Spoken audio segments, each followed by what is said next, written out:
Ashabul Kahfi merupakan kisah yang cukup terkenal bagi umat muslim.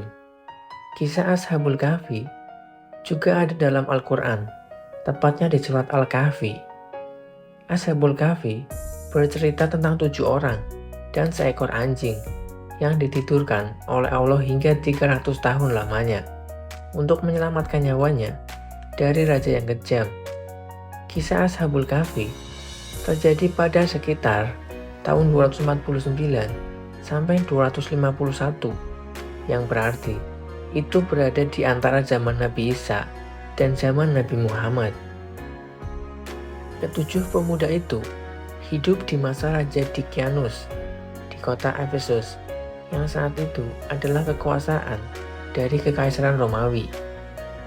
Dalam kekuasaan Raja Dicyanus, ia memaksa rakyatnya agar meninggalkan agama mereka dan mulai menyembah berhala. Bahkan, Raja Dicyanus tidak segan untuk membunuh siapa saja yang menentang perintahnya. Banyak rakyat yang takut dengan ancaman itu, dan akhirnya mulai menyembah berhala sesuai dengan yang diperintahkan Raja Dicyanus. Namun, ada sekelompok pemuda yang menolak untuk menyembah berhala. Mereka adalah pemuda yang taat kepada Allah. Raja Dicyanus akhirnya memanggil mereka dan menanyakan mengapa mereka tidak mau menyembah Tuhan dari Dicyanus. Dan mereka menjawab dengan tegas, hanya Allah, Tuhan yang wajib disembah. Raja Dicyanus marah dengan jawaban tersebut, tapi Raja Dicyanus masih memberinya waktu untuk berpikir. Tapi mereka tetap tidak berubah pikiran. Hingga Raja Dicyanus memerintahkan prajurit untuk menangkap mereka. 7 pemuda ini berlari dan mencari tempat persembunyian dari kejaran prajurit itu, dan akhirnya menemukan sebuah gua dan menjadikannya tempat persembunyian. Para prajurit Dicyanus terus mencari ke-7 pemuda itu, tapi tidak kunjung menemukan mereka. 7 pemuda itu terus berdoa dan minta perlindungan kepada Allah dari kejaran prajurit itu. Akhirnya mereka semua tertidur karena lelah. Saat mereka terbangun, mereka saling bertanya, "Sudah berapa lama kita di sini?" Dan salah satu dari mereka menjawab, "Mungkin 1 hari atau setengah hari." Dan akhirnya, salah seorang di antara mereka keluar membeli makanan tidak jauh dari gua. Setelah ia keluar, ia merasa ada yang aneh dengan keadaan kota yang berbeda dari sebelumnya. Setelah ia membeli makanan, ia memberikan uang kepada penjual tersebut, tapi penjual menolaknya. Uang yang pemuda itu gunakan sudah tidak laku.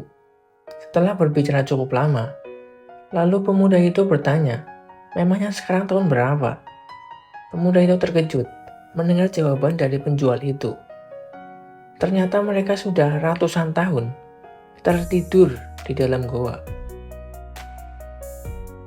Penjual itu melaporkan kejadian itu ke kerajaan, dan petugas membawa 7 pemuda itu ke istana dan menceritakan kejadian itu pada raja. Dan mereka diberitahu bahwa Raja Dicyanus telah lama meninggal ratusan tahun yang lalu. Keadaan kota sudah berubah, dan raja yang sekarang adalah raja yang taat kepada Allah. Setelah melihat keadaan kota dan menunjukkan kuat tempat persembunyian mereka pada raja, 7 pemuda itu tertidur lagi, dan ternyata 7 pemuda itu telah kembali kepada Allah Subhanahu wa Ta'ala. Kejadian yang dialami 7 pemuda itu membuat raja bersyukur kepada Allah karena telah diberikan kesempatan untuk menyaksikan secara langsung keagungan Allah. Nah, itu adalah kisah Ashabul Kahfi yang merupakan bagian dari sejarah perlindungan Allah melalui tidur panjang hingga ratusan tahun, menunjukkan bahwa kekuasaan Allah melampaui pemahaman manusia. Ini memberikan kita pelajaran bahwa ketika kita berusaha menjalani hidup dengan kehendaknya, Allah akan melindungi dan memberikan pertolongan, bahkan dengan cara yang tidak terduga.